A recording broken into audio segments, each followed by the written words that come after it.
Lo hanno trovato senza vita nel bagno di casa. Ora sarà l'autopsia disposta per la prossima settimana a stabilire le cause dell'improvvisa morte di Alberto Clementi, spentosi nella sua abitazione di Caorle a 49 anni.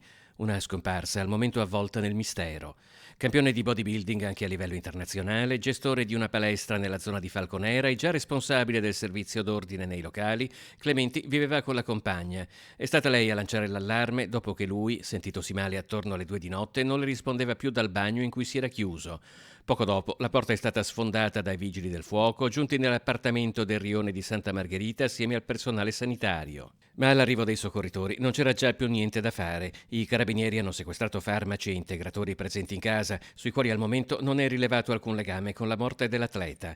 Il giallo potrà essere sciolto solo con l'esame autoptico dei prossimi giorni. L'ipotesi più accreditata rimane quella di un improvviso malore, un malore fatale che ha lasciato Cahors e il mondo del culturismo in lutto e sotto shock.